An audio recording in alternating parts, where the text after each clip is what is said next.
Thank you.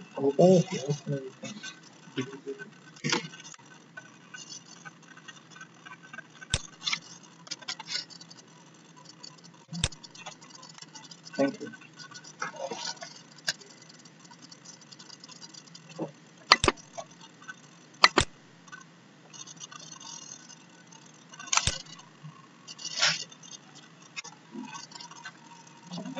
Okay, so we are going to discuss the motivation behind coming up with alternative strategies for improving the efficiency of photovoltaics. If you guys can, do you have any idea why there hasn't been more widespread adoption of photovoltaic technology around the world? What might be some of the problems that the technology might be facing?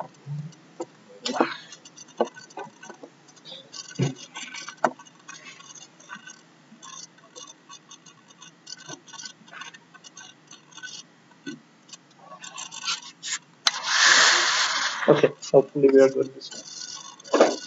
Yeah. Cost. Yes, cost is one big factor, and we'll be looking at that right now. One of the big major drawbacks to installing photovoltaics is that the overhead cost of equipment, installation, labor, all that is quite large compared to how much profit you can make. And at the same time, we have to remember that it all comes down to the consumer, and at the end of the day, everyone's looking to pay the same for conventional coal-based electricity. So here's how the PV costs break down. So uh, the major cost is the cost of the module, cost of the solar panels, the solar cells. A part of the cost is factored into power electronics. That's the electronics which is required to generate the current and all that from the solar concentration. And then there's the balance of systems and installation, which together encompasses labor and setting up the system for commercial applications. And which brings us to the next point as to how important is the module efficiency. Over here, we see a curve which shows the module efficiency versus the dollars per power. So we can see that the more efficient the module becomes, the cost of installing the module becomes lower. And this is implied VOS, cost by module efficiency. So the idea is that, like I was saying, that at the end of the day, companies which are developing solar technology, they want to push it to the market where people will be more accepting of the technology. One, if you, at the end of the day, if you're paying same as for conventional electricity, but still that is not the case, and companies don't tend to profit too much by pushing this technology, and that is why solar has been lacking, although the science has been around for at least 20 to 30 years. Over here, we can see uh, a comparison between the levelized electricity cost and the module cost. And the curves show module efficiency. You can see that if the efficiency of the solar cell, the solar panel, the PV module becomes more, so if you look at 10% versus 25%, you'll see that the levelized electricity cost doesn't increase by too much, even if the module cost goes up. So, and this gives you an estimation of what the planning target would be. So now that we have an understanding of why the solar cell market hasn't picked up, let's look at one of the fundamental factors which determines how the solar cells are designed or fabricated. That is the solar spectrum. This is a graph which shows the relative spectral output um, versus the wavelength coming from the sun. So this is how the energy of the photons is distributed across all the wavelengths that is incoming from the sun to the earth. Now, one thing we can see is that there's a higher concentration of the energy in these wavelengths, and then it falls off on the other sides. One thing you can easily notice is that if you have a single band gap material solar cell, you will not be able to extract all the entire energy spectrum, because the energy spectrum is not, say, localized at one wavelength. It's spread out across all those wavelengths. So a single band gap solar cell does not match the solar spectrum. So the question is, what happens if you use a single energy band solar cell and you try to capture the energy from it? Where does the energy go? So the first cartoon shows you what happens if you have an incident photon into, say, a material which has a band gap given by Eg. And the band gap represents the energy between the valence band and the conduction band. Now, if the photon has an energy which equals the energy of this band gap, as shown over here, what happens is you will get complete absorption of the photon and an electron will transition from the valence band to the conduction band. Now, what happens if that is not the case? That is, if you have a photon which has energy which is less than the band gap. That would be a no absorption case where the photon would just pass through the material without getting absorbed, and that contributes to no absorption loss. So when say we are looking at these cartoons, it's helpful to keep in mind this diagram. Suppose we are looking at a material which has a band gap corresponding to this, say this middle green band. Suppose you have a photon which is less energetic, so its wavelength would be longer, and it's incident through this band gap. What would happen is the no absorption loss case, which is given over here. And what happens in the case of a photon with higher energy? So suppose a photon which is located at a shorter wavelength. What happens is an energy would be the excess energy would be lost via thermalization loss. What this means is that some of the energy would go towards exciting the lattice of the material, and it would be converted into vibrations which go through the lattice. But the energy won't contribute towards the generation of a current, because you cannot the excess energy won't contribute to the generation of a current. Only the electron will transition where equal to the energy gap. So what happens is the electron goes towards a higher energy and it loses the energy via thermalization and comes back to the valence band.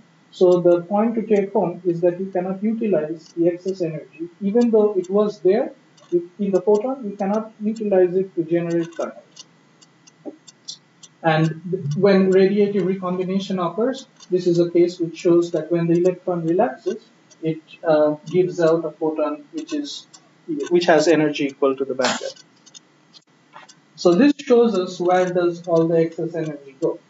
Now, we see here the efficiency of a solar cell compared to the different cases. This is the conventional single junction solar cell, where you have a material which has an energy band gap which equals the photon that you're trying to absorb and generate current from it. So, do you get a question? The efficiency is around 30 to 33%, which has been the case for a long time. The major energy loss is due to thermalization or lack of absorption, the two cases that we discussed in the previous slide. And then there are some other small energy losses like inabsorption or emission and lack of angle restriction, like if the light is coming at an angle like that. But the major losses are mainly due to thermalization and lack of absorption of the different bands of sunlight compared to the materials which we can exploit to fabricate solar cells. So now the question obviously becomes, can you think of an idea by which you can absorb all different spectrums, different photons at different energies? And the idea is not to use one band gap, to use materials which have different band gaps. So this brings us to the innovation of the multi-junction solar cell. In a multi-junction solar cell, you have three materials. So suppose in this case we see indium gallium phosphide, then indium gallium arsenide, and germanium, and they have three distinct band gaps. The first one has the highest energy, and then the energy decreases as we go toward the next material and the next material. Now, what happens is, suppose you have from the sun, you have all different photons of different energy coming into this material.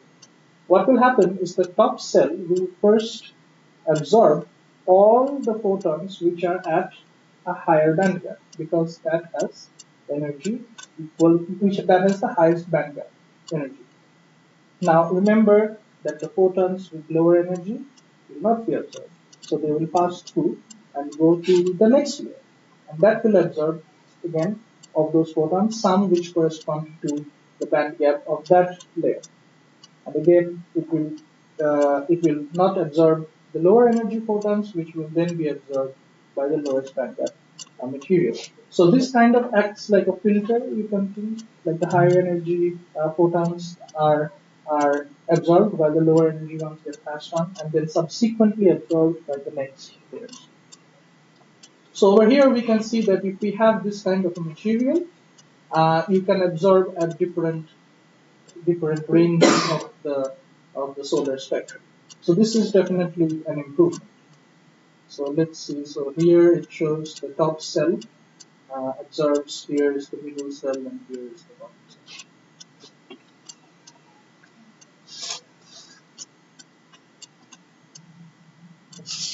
Okay, so this definitely has higher efficiency compared to solar single junction solar cells, but there is one problem when we are trying to fabricate such devices.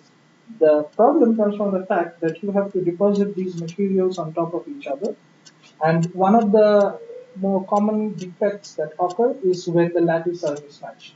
So imagine imagine these materials all having different lattices, and these are grown by techniques like molecular beam epitaxy and all that. And what happens is, because there's a difference in the materials. So suppose over here you can see one material and another sitting on top of it. There's this lattice mismatch which occurs, and this gives rise to some defects, which again reduces the efficiency of these materials. So this is one of the reasons. And the other reason is that because you can think of these three layers as being connected in series, if you have excess current, it will not contribute towards the relative current output. So over here, what we see is the case of current matching. So see, in this region, there is a lot of current produced. So this is an excess current over here. But since the three materials are stacked on top, so they are connected in series. So that means that the current generating from them will be equal. So you will not be able to use this excess current. So at the end of the day, this is a solution to increase the efficiency of the solar cell, but it's a very expensive solution, and it creates two more problems that are a little bit difficult to solve. So we have to remember that it's not only that we have to increase the efficiency of the material, but we also have to bring the cost down so that people will be attracted towards adopting this technology for homes and businesses. So that brings us to, those were the two prevalent techniques. So that brings us to our topic that we will discuss today. And if you guys have any suggestions how you will solve that problem, the problem being different bands of solar energy, how can we absorb them to have higher efficiency and lower cost?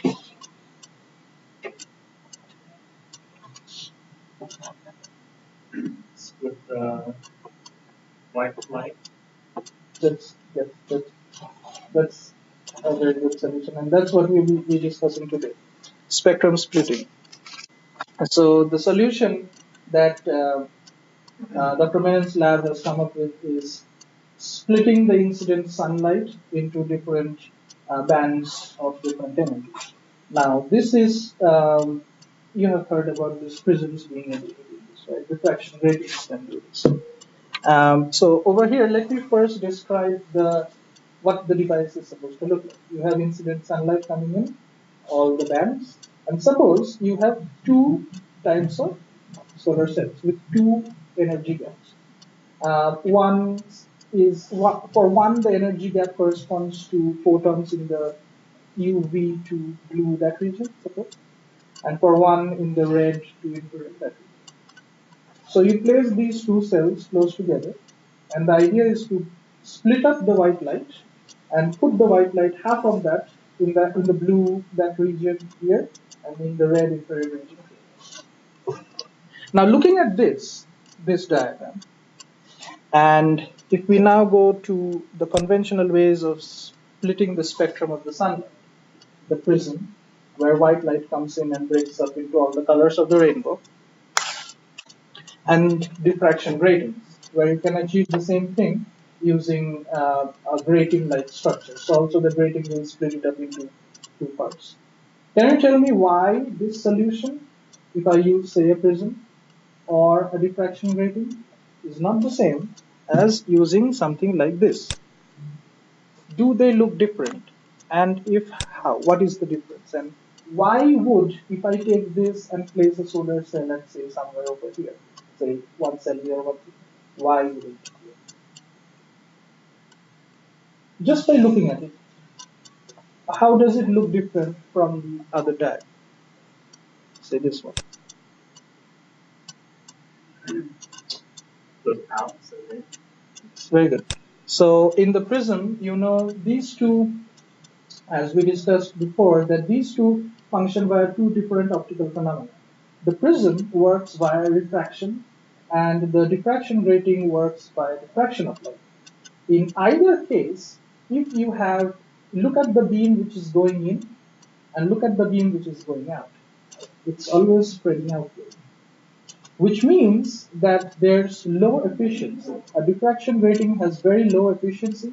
First of all, in the case of a diffraction grating, a lot of the power is concentrated in the central zeroth order um, line. You see this bright line over here, or this bright line over here? That's the DC component of the diffraction spectrum. That's the zero order diffraction rating. So a lot of the light is concentrated over here. So the energy which is distributed in these different bands is very low. And you can see that very fast, the energy goes down very fast as you go away. And also, for the prism also, the light sort of diverges. So the difference between this and this is that this device that we are trying to make is not only does it split the light, but it also directs the light toward a very small region. So think of this device as both a splitter and a concentrator. Solar cells are generally like 5 millimeters, 5 millimeters, and then you can have an array of them to create a panel. So you need to take the light, split it, and then concentrate it back in to these two regions. And you have to be able to. How will it work actually? Yes, that's what the lecture is going to describe how it works. Um, so, uh, okay, so yeah, so you see that's the difference between using these conventional structures and using these polychromat. So polychromat is the name that we have given to this device, and this is the description. So the polychromat actually looks something like this. This should have a better image. So imagine you have this region in, say, this is a substrate like glass or something. And this is another material with some refractive index. Usually it's also close to glass. And in this region, so this is Z is downward, X, and what happens is the region has been pixelated into different heights in Z. And they are essentially lines. So you have lines of different heights. So it's like steps, but they're lines. In the case of a diffraction grating, the diffraction grating looks like alternate lines and empty space, lines and empty space. In this case, it's kind of like the lines have different heights without any distinct empty space in between. So it's pixelated in the x direction. So it has a finite width. Each line has finite width here, here, here, here, here, here.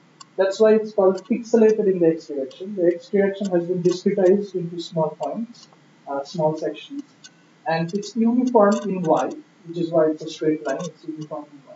And in z, it has different heights. This is the one-dimensional form, and if it becomes the two-dimensional form, then it is also pixelated. Then it is also pixelated in the y direction. So instead of lines with different heights, you have small squares with different heights, which are shown over here. So in this example, you see we have a 3 micron square, and each square has a different height. So the entire bigger square structure has been pixelated. And say at certain distance away, you have your observation where you will where you put your solar cell and all that. So how it works is, in the case of a diffraction grating, what happens, like we were looking at the diffraction grating, is you have the white light coming in, and diffraction causes all the white light to split up into all the different spectra. The theory of diffraction also works in this case. Now imagine if you have the diffraction grating, but the diffraction grating had a defect, or in some way the gap between all of the different gratings were not the same, or the height was different. What you would see is a solution of the diffraction equations, but a solution which would not give you something like this, which is the case of a regular diffraction rate. So that your solution will be messed up. Now think of it, if you could take the grating and start optimizing the distances, the heights, and so on. Every time you change a height or a distance or a pixel between the gratings, you come up with a different solution. And now what we are trying to get is a solution which looks like this, in this case. So in the case of a diffraction grating, the white light would come in and it would split into all different parts and go out. We, let's say we take that as a starting point, and we start optimizing the structure of the diffraction grating so that we change this solution to this solution, where the light is still split up but into two different sections and also concentrated. This is achieved by means of some computer algorithms that the lab has developed, and what we do is we keep running the computer algorithm over and over again. It learns from every step, and these are numerical solutions, so it slowly achieves a solution which is very close to the ideal solution that we are trying to get. And at every point, the structure of the grating keeps changing, so that we come up with we come to the final solution, which looks something. And this gives the solution to the diffraction equations in optics, which look like our targeted problem. So this is how we design this polychromat. So think of it as a very well-defined, directed approach towards using computer algorithms to designing some kind of optical device. So this is, say, what the polychromat design looks like. So in the x direction is the width of the strip. So that I think is around 10 millimeters or something. Yeah, it's 10 millimeters. So 10 millimeters, and this is the height profile. The maximum height of the pixels is 1.4 microns. And if we zoom into one of these regions, you can see that they look like different steps of different heights, which I showed you in the so, and when light passes through this, what happens is this is the simulated result. Is it viewable? I don't know if the contrast is very good over here, but you should be able to see that there's some concentration of light in this region and some concentration in this region. Also notice that the y-axis shows wavelength. So what happens is from say this is 300 to 700, that was the blue green, that region of wavelength. All the photons which had that wavelength have been directed. First of all, they have been split into these two, and then all the photons with that range of wavelengths have been directed into this region, which is about 5 millimeters across. And all the photons with the higher wavelength have been split and directed towards another spatially separated region. So this, the x-axis is space. So in the first 5 millimeters, you have these photons with the blue-green wavelength, and in the next 5 millimeters, you have these photons with the red to infrared. That is what we were trying to achieve. So spatial separation of photons of different temperatures. Are you guys saying that's just the 1D variation? Or is it I think so. We have what I'll show in this lecture is 1D, all is 1D. I'm not sure if they have made 2D yet. I'm not on the project, so not entirely sure. But yeah, it is possible. These are 2D. You know, he works. so the You have made. holograms we do is two dimension. So he's working on something similar to this, where he's also splitting and redirecting photons. He's working on 2D. So, yeah, that's it. And so what happens is, now if you look at, so this is the efficiency versus the wavelength curve. This is why it's very important. You see in the first half of the wavelength range, a little more than half, there is high efficiency of all these photons, and at that end, the efficiency for, so sorry, so imagine two regions of space where you would place two solar cells, right? Which can absorb in this region and which can absorb in this region. Suppose this is gallium indium phosphide and this is gallium arsenide. Gallium indium phosphide has the energy gap, the band gap, which corresponds to an absorption in this region, and gallium arsenide in this region. So what happens is, if you split the two, if you split the wave, if you split the white light into these two different sections and concentrate, the energy for each of the sections goes up. Obviously, for the energy of each of them in the opposite sections will go down. So if you place these two side by side, you can have an average efficiency of about 74%.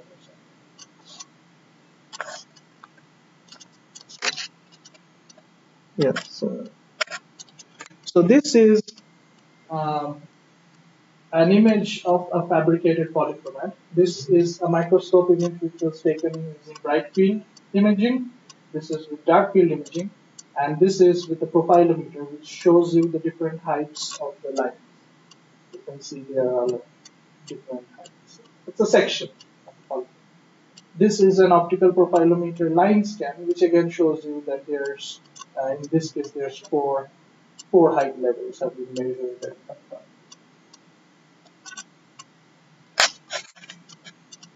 Okay, so let's see. What is the process of fabricating these structures? Um, we begin with a glass substrate, and then on top of it, we put down a layer of photoresist. So if anyone is familiar with photoresist is a type of material which can be, the chemical composition of which can be changed by exposing it with ultraviolet light. Then after the exposure, you can dissolve away the changed chemical substance using some other chemical, and you're left with regions. So suppose then you, on this layer, you take a UV source, and at different positions, you use different energies of the UV source. What happens is, and then you dissolve away the material which was exposed, you will be left with different distributed height levels. Okay? And that is how you make this kind of a structure. I actually have it. I have one of the devices that was made. Um, I'll start with that. But if you look at the very center, you will see these ridges, all these different very thin lines. And let's see, the phone might just work to demonstrate this.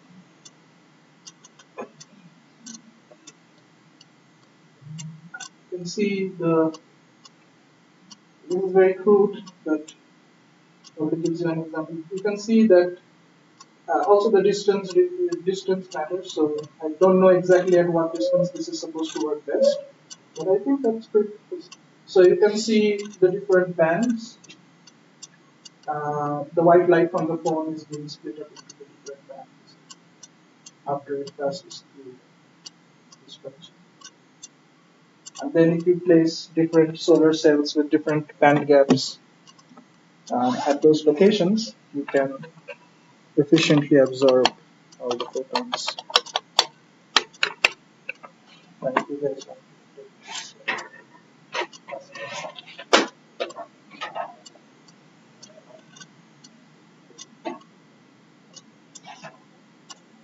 Okay, so this is one way by which you can make this a low-cost, high-volume manufacturing process by doing some kind of stamping things, where you have you make one polychromat, and then you take another material which is like glass or something like polycarbonate, and then you heat it up, and then you press the polychromat stamp on it, and it will create all the ridges. And if you put it through a roller or something, you can create a large scale sheet of polychromats with a large scale sheet of plastic with all the ridges. And by that, you can deploy that in large scale applications, like maybe in houses or displays or something. Okay, so this is how the experimental characterization of the polychromat is done. We take a lamp, which is, uh, I think it's a xenon arc lamp or something, right? Yeah, I forget, but it's something that has a spectrum which mimics that of the sun. It's probably a xenon arc lamp or something. And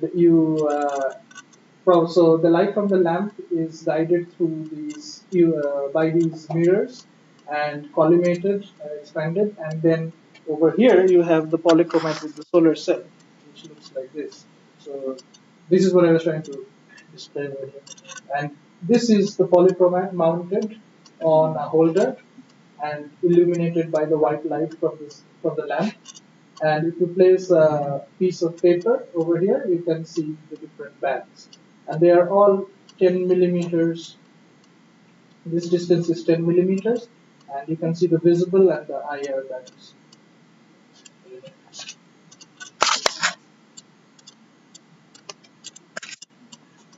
Okay.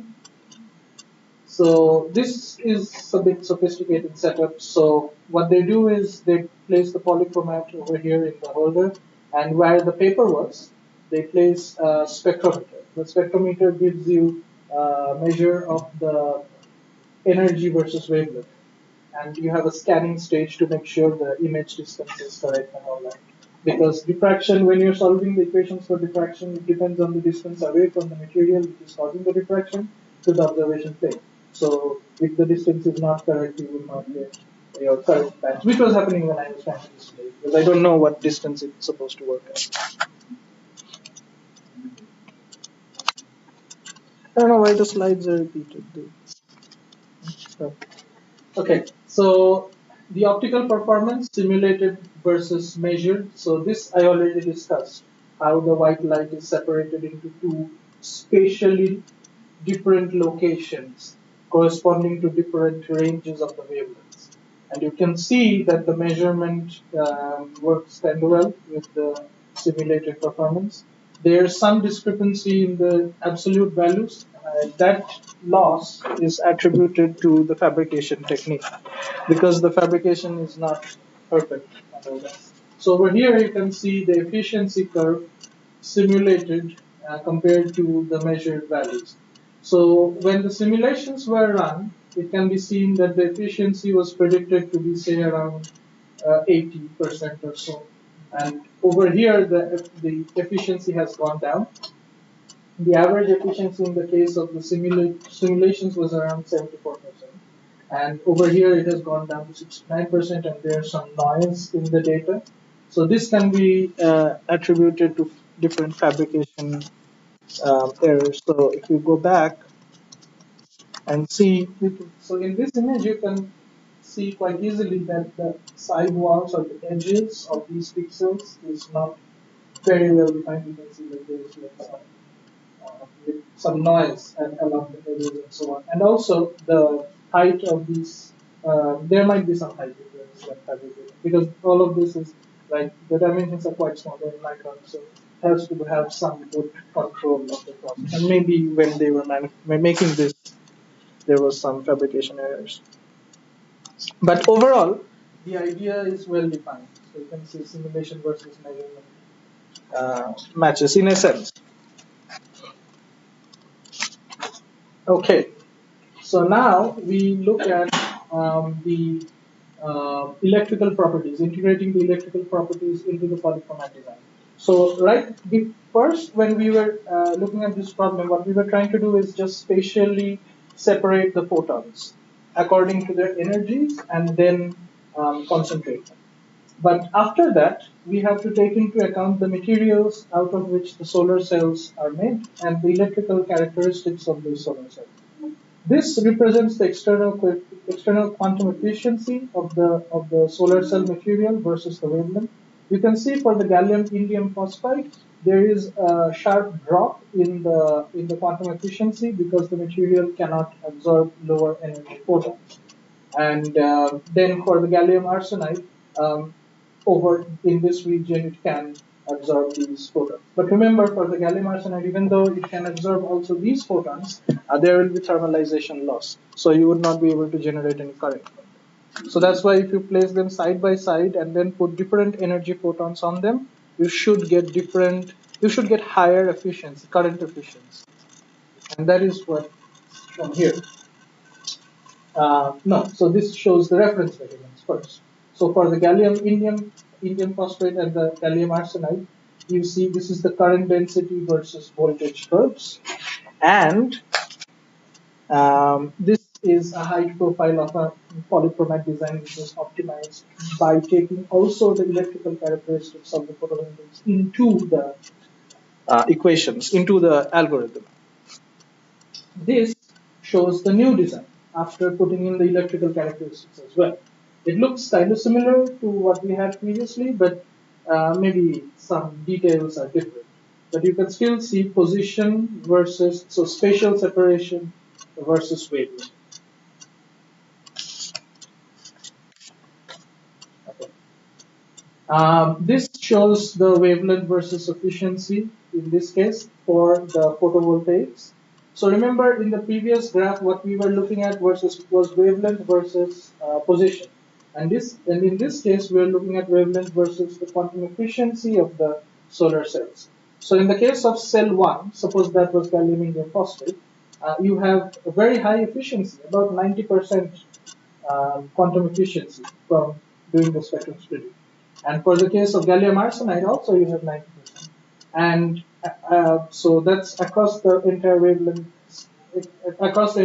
spectrum. So if you do an average, I think the average would be around 70 to 80%.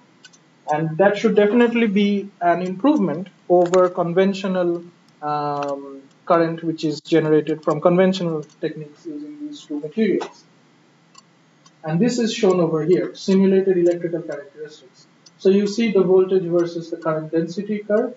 And in the case of gallium indium phosphide, this is the reference. And for gallium arsenide, this is the reference. You see with the so this is simulation data with the ideal polychromat. You can see already there is an increase in the current density. Also over here, there is an increase in the current density. So this is what we were looking for. If we could get the photovoltaics to be more efficient. So remember, this is not just about doing spectral splitting and some clever trick with the optics, but also about ultimately putting it inside the solar cell and making it more efficient and cost effective.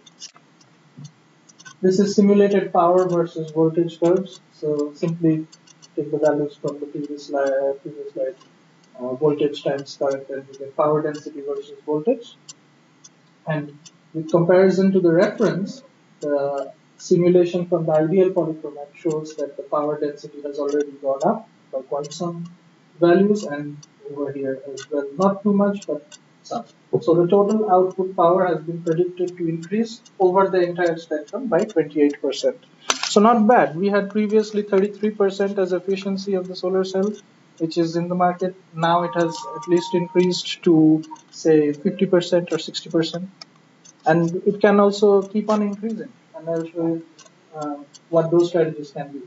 So this is another optical microscope image of a fabricated polychromat with the better optimization, and just shows the structures in details, the stuff that we were looking at. Okay. This is experimental characterization of the spatial spectral image. So the simulation versus measurements match very well. Maybe the absolute values again differ just a bit, but in a sense, the experiment confirms what the simulations were showing. And this is the electrical characteristics, the measurements for that.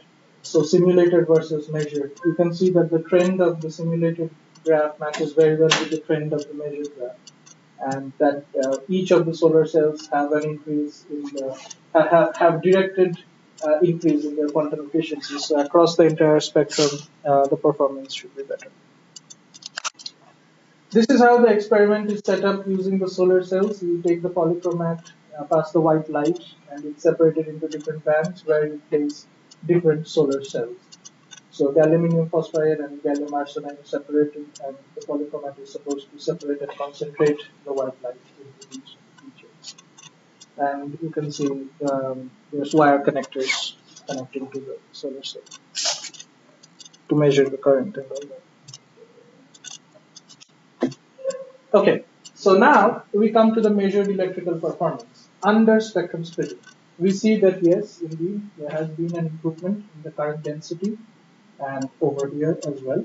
So that's good. Our experiments worked, but and also in the case of power voltage curve as well, higher power in the case of both the solar cell materials. So you see this is reference and this is with the polychrome. So there's an increase in the power density. But there's a little funny thing going on. So if we put all the graphs together, so this is the reference. The ideal was supposed to be here. The measurement is somewhere here. So it seems like it didn't increase that much. There's some loss. In this case, the reference is the top graph. The measurement is actually more than what was ideally simulated. So in the case of this material, the efficiency, the current generated, has been less. In the case of this one, it has been more. So what is going on? So the idea is that after some careful investigation into how what problem it was, the idea is that the splitting was not perfect as we first simulated, and more photons have gone into this material than have gone into this material. So the power which is measured from the measured device is now in this case more, in this case less, compared to the simulations. So that is all attributed to different fabrication errors and the solar cell varieties. Oh, this I don't know why the slides are repeated. But yeah, so now this is power voltage curve simulated under, and you can see the same effect. In this case, the measured value is lowered from the ideally simulated value. Still, it's an increase, definitely, because this is the reference. And in this case, it is higher than what was simulated. Still increase, no problem, it's still okay, but that was a little fun thing that they saw in the experiments. Okay, so um, the thing is, so let's think about this problem. Over here is the efficiency of multi-band gap solar cells. And this is from a pretty old paper. What you can see is they do some math and show that if you have materials with different band gaps, and if you keep splitting your solar cell material and absorbing different band gaps across the solar spectrum, you can increase the overall efficiency of the device. Say one band gap is 37%, two is 50%, three is 56, and so on. But very quickly you can see this is kind of like an exponential values, so that the number of band gaps which have to be there for certain increase in percentage becomes very high. So from 3 band gaps absorbing 56% to 36 band gaps needed to increase another 18% or something, 16%. So this is not a viable solution. Obviously, you cannot make 36 band gap solar cells. But the 50% is what was shown in this lecture. Say we went from 33% to another 20%, and using spectrum splitting and two different solar cells, we were able to achieve 50%. We can also do it for 4, and this is a simulation of a polychromat which can break the white light into 4 different spatial locations. So one over here, one over here, one here, one here. So if you place 4 different solar cells spatially, you can absorb across the entire spectrum. Mind you, this shows a multi-band gap solar cell, which means that the solar cells in this case were the multi-junction solar cells. So they had to be fabricated on top of each other, which brings with it problems like cost, fabrication complexities, lattice mismatch, which leads to different defects. In our case, you don't have to do anything with the fabrication. You can just take the solar cells which are fabricated in the conventional way and just place them side by side. So you can essentially you are getting these values, but you are not facing those problems. So in this case, we show that up to 4 can be achieved, and I'm not sure, but I think they're working to show this experimentally using 4 solar cells or something like that. And we'll see the efficiency will definitely go up once they have results that it will go up from say 50% to at least 60%. So we started out with a problem where we had 33% efficiency of solar power, and at the end of all this, we have achieved about 60%. So that's definitely that's how you take a problem, innovate, and solve and get better. Basically, that's it. If you have any questions,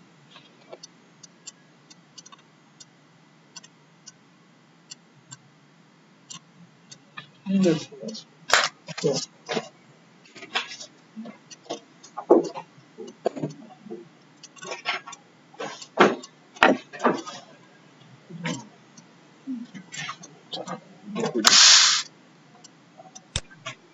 And Okay, thank you.